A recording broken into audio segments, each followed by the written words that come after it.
Yo, what's up gamers? So recently I started streaming, and in my first stream I decided to talk a little bit about this kind of end league project-ish build that I was working on for a little bit along with a friend, and chat was quite interested in seeing it, so we showed it off, and it was already quite good, but because it got a lot of attention, I decided that it was worth min-maxing it even more. And so, because of that, I thought it would be cool to try and make it go to the moon, as they say. The way we're doing that is that instead of Ritualist, we have decided to swap the character to a Gemling. That is because Gemling gets 20% less attributes, but doubled bonuses from attributes. This means that every point of strength is not 2 life, but instead 4 life. Essentially, the 1000 strength of this character is not 2000 life, but 4000, which is pretty much another copy of Chaos equipped. For the tree, it is pretty much just every possible jewel socket, as well as percent strength like Titanic, flat strength like Beef, some life nodes, as well as Polymathy and Gem Enthusiast. The rest of it really is just jewel sockets and the Walker of the Wilds plus Against the Darkness combo. We have a 4% increased strength against the darkness. This means that every node here is 4% strength, and there's 8 of them, and they're really easy to get with the From Nothing, making this a total of a 32% strength jewel, more or less, or jewel combination, I should say. The rest of the jewels are actually we're first of all not using the Heart of the Well. This is just replaced by one of these, 2% strength and 6 strength Vol jewels, as well as 3 Grand Spectrums. They all have percent strength as well, as implicit Vols. And we have a Megalomaniac with Behemoth and Unbending for 3% and 3% life for a total of 6%, making this effectively a 4th Grand Spectrum. The Amulet, it has 2 prefixes, because we don't really care about the third one, since none of them make a difference. It has Eldritch Will, all attributes. Eldritch Will, by the way, because it's another percent life thingy. So yeah, all attributes, max life, strength, max life, and percent strength. It is pretty much max rolled on everything. And yeah, it's just a ton of strength. The gear for this build really is just all stat sticks. The boots and the gloves are both just strength, more strength, more strength, and more life, and yeah. The belt is a body armor darkness and throne with implicit strength, and it has life cords inside of it. So it's just 12% life and 15 strength. Chaos, max rolled. Veil, also max rolled. The ring is a grip of Kulimak with 12% life and 6% strength. The consideration was to try to get an over-rolled one, but none of them existed. We tried valuing some of them ourselves. We didn't hit, and the market kind of ran out, so it is what it is. We just got a max roll, but no overall one because of that. The weapon slots are just, again, strength, triple strength rune as well, and triple strength rune, life and strength shield. Nothing really out of the ordinary, or anything special for that matter. It's just all stat sticks that are just strength and life in this build.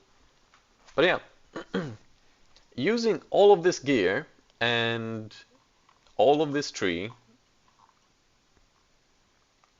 leads us to a grand total of this number right here, which I don't remember, but I'll put a screenshot of in the video right about now, in Hideout.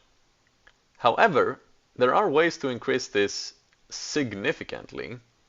The most notable one, and also the easiest, is going into a Sekemas run. The reason we're going into Sekemas is because there are relics like this one right here, which give you 25% increased max life. Using a combination of Seal and Urn relics, we can equip 9 total relics at a time. This means that we can get 225% increased max life by just being inside Sakamas. There are unfortunately no boons that increase life, so that is all we're getting from being in there. Regardless of that, our life total after going in is this number, which I also don't remember and will simply edit in. And now you might think, how are we gonna turn this life number into 66,000, considering that it is almost 20,000 life away? And to that, I'm gonna present you with a very cool interaction. So there is this belt called the Gnashing Sash, and what it does is it allows your life flask to overflow your maximum life. The only downside is it also drains 5% of your max life every second.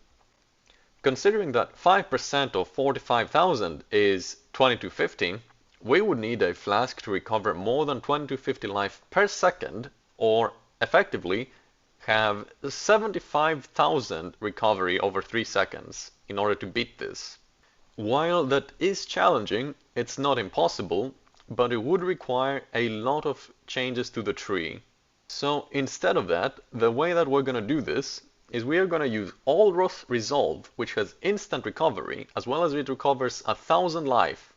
The reason this is good is because we can equip the Gnashing Sash, pop the Allroth Flask 3 times, and then unequip the Gnashing Sash. This leaves us with overflowing max life, which will remain locked in after removing the sash, which means we can sit around and wait for the charges of the flask to recover up to 69, nice, since it uses 23 charges per flask, meaning we need 69 for 3 uses, which is the max we can get in one single go. And after doing that, we simply equip the sash again, then use the flask 3 times again, and repeat this process until we are at our maximum total life. We are able to tell when our life is fully overflowing as soon as we get Guard from Allroth Resolve, since upon getting excess life recovery, meaning that it is not overflowing anymore, we will see that we have Guard. Essentially, what this means is we just need to equip the sash, use the flask, unequip the sash, and then repeat until we see that we have Guard on the top left of the screen. Once we do that, we have fully overflown life, and that is our maximum new total. I'm gonna save you the pain of sitting here for 30 minutes straight watching life flask charges recover, and simply give you the total. For this build. Okay, ready?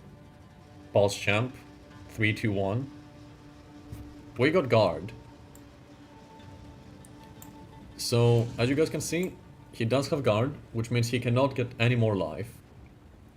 So, right now the number is this right here. It is 66,098.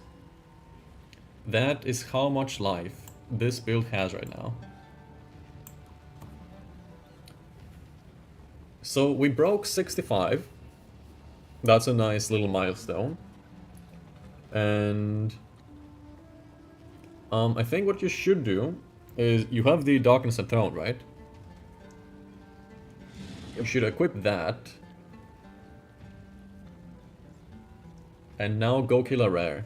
And let's see what Rite of Passage does. Do not get hit. It shouldn't be that hard. This is a level 22 area.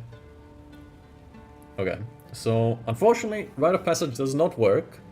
And as you can see, that is our final number. That's quite big. Impressive.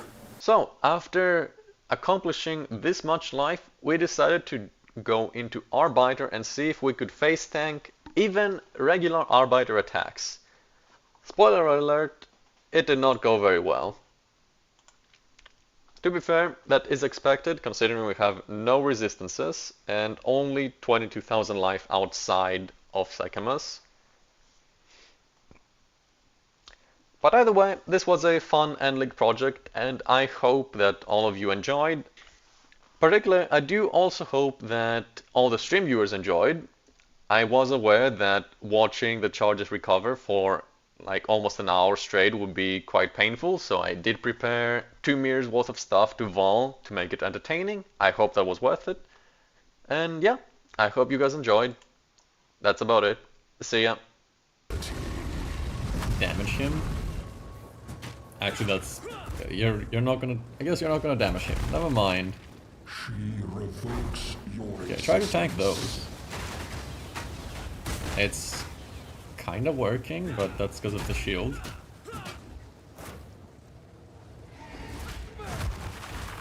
flare.